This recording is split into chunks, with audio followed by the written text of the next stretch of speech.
दोस्तों स्वागत है आपके अपने चैनल राजीव कॉम्पिटिटिव क्लास में। दोस्तों आइए देखिए दोस्तों, आपका यहाँ पर आज का जो टॉपिक है वो आपका एनसीईआरटी का टॉपिक है। जी हाँ, एनसीईआरटी बुक का क्लास 9th का चैप्टर है, चैप्टर नंबर 1, जिसमें हम आज आपको बताएंगे नंबर सिस्टम का एक्सरसाइज 1 आप किस तरह से कर सकते हैं बड़े ही सिंपल तरीके से। तो आइए दोस्तों इस वीडियो को शुरू करते हैं। इसका एक्सरसाइज 1.1 का 4 क्वेश्चन है। 4 में पहला क्वेश्चन आपका दिया हुआ है कि इज 0 ए रैशनल नंबर और can you write it in the form P by Q where P and Q are integer, और यहाँ पर दिया हुआ है PH 0। तो यानी इसका क्वेश्चन ये, इसका मतलब क्या होता है कि क्या शून्य एक परिमेय संख्या है और क्या आप इसे इस रूप में लिख सकते हैं जहाँ P/Q यानी P और Q पूर्णांक है। तो इसको हम किस तरह से लिख सकते हैं? तो सबसे पहले इसको हम देखेंगे कि इस 0 ए रैशनल नंबर, यानी शून्य का एक परिमेय संख्या है, 0 क्या एक परिमेय संख्या है। तो यहाँ पर हम लिख देंगे कि yes 0 is a rational number, और साथ ही लिखेंगे आपका कैन यू राइट इट, ये वाला जो क्वेश्चन है इसी के साथ कि we can write 0 in the form of P/Q, यानी हम राइट लिख सकते हैं P/Q।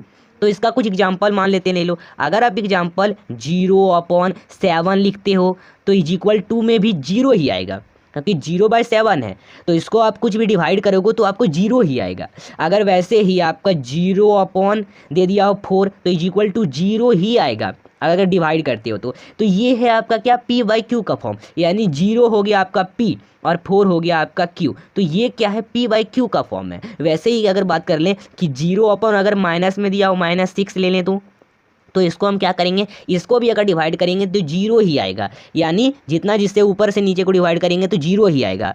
0 से नीचे वाले जितना कोई भी संख्या हो उसको डिवाइड करते हैं तो यानी हम P/Q के फॉर्म में लिख सकते हैं। तो ये हुआ फर्स्ट क्वेश्चन। आइए अगला क्वेश्चन देखते हैं। नेक्स्ट क्वेश्चन आपका दिया हुआ है कि find 6 rational number between 3 and 4, यानी 3 और 4 के बीच 6 परिमेय संख्या ज्ञात कीजिए। 6 परिमेय संख्या हमको ज्ञात करने का आता है 3 और 4 के बीच। तो हम जानते हैं, हम क्या करते हैं ना, 4 और 4 है, 3 और 4 है। तो 3 और 4 इसमें क्या होता है कि इसको आपको मल्टीप्लाई करना होता है। तो आप किस तरह से इसको आप कर सकते हैं मल्टीप्लाई, ठीक है दोस्तों। यानी कि 6 रैशनल नंबर है तो 6 तो यहाँ पर रैशनल नंबर ही दिया हुआ है। तो 6 से ज़्यादा कौन संख्या आता है? 6 से ज़्यादा आ गया आपका 7। तो हम इस 3 को क्या करेंगे, मल्टीप्लाई करेंगे कितना से, 7 से। 7 ऊपर में भी रखेंगे और 7 नीचे में भी रखेंगे, इज इक्वल टू करेंगे। ठीक, इस 4 को भी उसी तरह से 4 × 7/7 रखेंगे। ठीक है, इस तरह से दोनों को मल्टीप्लाई करेंगे। अब हम करते हैं इससे इसको ऊपर से ऊपर मल्टीप्लाई करते हैं तो 7 3 जा 21, 21/7 और 4 7 जा कितना 28 और अपॉन 7। बस यही हम कर दिए, हो गया। अब देख लो इनके बीच कितने परिमेय संख्याएं, यानी आपने परिमेय संख्या निकाल लिया है कि 21/7 है तो उसको छोड़ो, 22/7 लिखो, 22/7, 23/7। ठीक है, ऐसे ही करके 24/7 यानी 7, फिर 25/7, फिर 26 हो गए 26/7, और फिर आखिरी में 27/7। तो ये कुल कितने हो गए परिमेय संख्या हो गए, 1 2 3 4 5 6।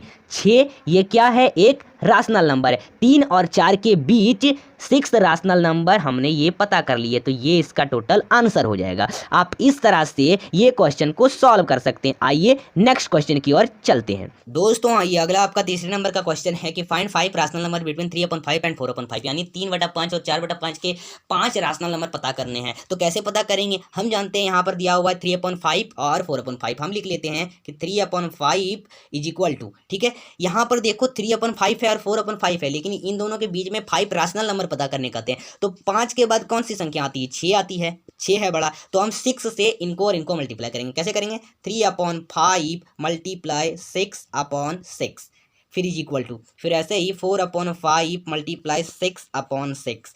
अब 3 6 जा कितना होता है, 18 होता है, और अपॉन 6 5 जा कितना होता है, 30 होता है। ठीक, इसी तरह 4 6 जा 28 होता है, 28, और अपॉन 6 5 जा 30 होता है। यही होता है ना। अब देखो 18/30 आया और 28/30 आया मल्टीप्लाई करने के बाद। अब इन दोनों के बीच का 5 हम रैशनल नंबर पता करेंगे। कैसे करेंगे, 18 बटा कितना आया, 18/30 आया, तो हम उससे बढ़ा के करेंगे, यानी 19/30 करेंगे, फिर 20/30 करेंगे, फिर 21/30 करेंगे। इससे यानी बढ़ाते बढ़ाते जाना है, ऊपर वाला बस बढ़ाना है, नीचे वाला जितना है उतना रहने देना है। 5 बार करेंगे इस तरह से। 5 राशनल नंबर पता करने का था, तो 22/30 और फिर 23/30। कुल ये 5 राशनल नंबर हमने पता कर लिए, यानी 3/5 और 4/5 के 5 राशनल नंबर ये कुल हो गए। वही तरीका था, इस तरह से हम निकाला। अगला क्वेश्चन इसको हम देखते हैं क्या है क्वेश्चन। ये क्वेश्चन है कि देख लीजिए, दिया हुआ है कि state whether the following statement are true और false, give reason for your answer. यानी इसमें कहता है कि बताएं कि निम्नलिखित में से कौन सा कथन सत्य है और गलत है, और इसमें आपको उत्तर के कारण भी बताना है। तो कारण बताना है, यानी क्या क्या कारण है। फर्स्ट में इसमें 3 क्वेश्चन आ जाते हैं कि every natural number is a whole number, यानी कि जितने भी प्रत्येक प्राकृतिक संख्या एक पूर्ण संख्या होती है, तो इसका आंसर जो हो जाएगा वो हो जाएगा ट्रू, यानी टी।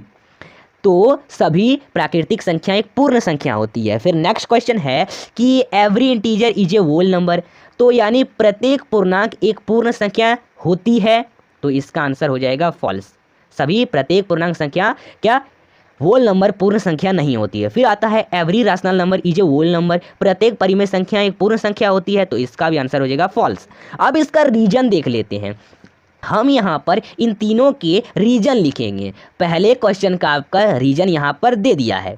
रीजन है कि होल, जी हाँ, रीजन है कि whole number is the collection of a and rational number, ये है। फिर आपका दूसरे नंबर का रीजन है कि negative integer are not whole number. फिर तीसरे नंबर का रीजन है कि रैशनल नंबर लाइक जैसे हम बात कर लें 2/3, जैसे 4/3, जैसे 11/2, तो ये सब क्या है, आर नॉट होल नंबर, ये सब होल नंबर्स नहीं है। तो ये हमारा क्वेश्चंस खत्म हो गए। ठीक है दोस्तों, तो आपने ये पूरा समझ लिया। तो ये हमारा एक्सरसाइज 1.1 का जो 4 क्वेश्चन थे, चारों क्वेश्चन का हमने रीजन भी देख लिया, सब समझ लिया। दोस्तों वीडियो पसंद आई, वीडियो को लाइक कर दिया, और 1.2 का क्वेश्चन यानी एक्सरसाइज जानने के लिए हमारे चैनल को अभी सब्सक्राइब कर दें। तो फिर मिलते हैं।